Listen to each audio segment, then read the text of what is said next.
A lot has been said about the many ways in which Pompeo is a dangerous choice for the position of Secretary of State, but perhaps not enough about his exceptionally troubling anti-Muslim animus, which is one of the few forms of bigotry left that is not only tolerated in the current political climate, but seems to be a bonus qualification in the Trump administration. Pompeo is deeply connected with the anti-Muslim industry in the US and has echoed their arguments that paint the American Muslim community as an internal threat. After the Boston Marathon bombing, virtually every major American Muslim organization condemned the attack within hours, even though they had nothing to do with it and were under no obligation to comment on it at all. Still, Pompeo ignored these statements and falsely accused the American Muslim community of failing to condemn the attack.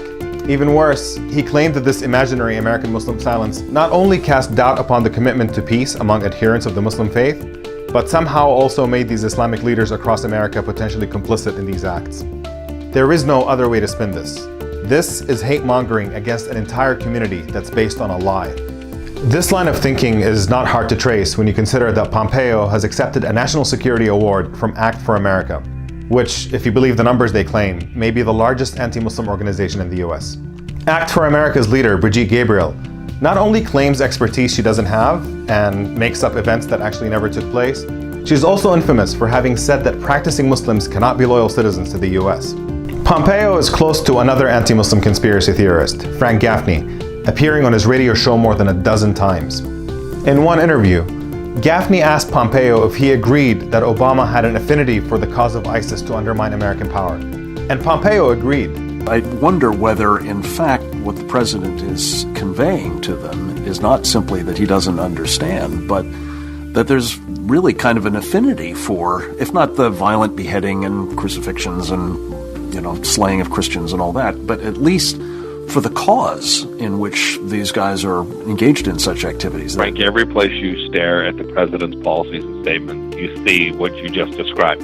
What makes Pompeo's nomination even more worrisome is that he wouldn't be the lone top-level official who harbors hostility towards Muslims.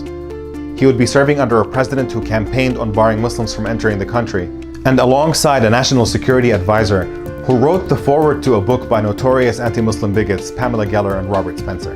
This provides an empowering environment for an anti-Muslim agenda that can do real damage. If these were people who accepted awards from the KKK or wrote the foreword to a book by David Duke, no one in Congress would tolerate their nomination. At a time when hundreds of former ambassadors and top diplomats are warning about the degradation of American diplomacy, we, as a country, cannot continue to make an exception for anti-Muslim bigotry. It's still bigotry that should disqualify people from serving in influential positions in government, especially one as high as the country's top diplomat. Pompeo serving as Secretary of State could undermine our ability to work with the countries that represent the world's 1.8 billion Muslims.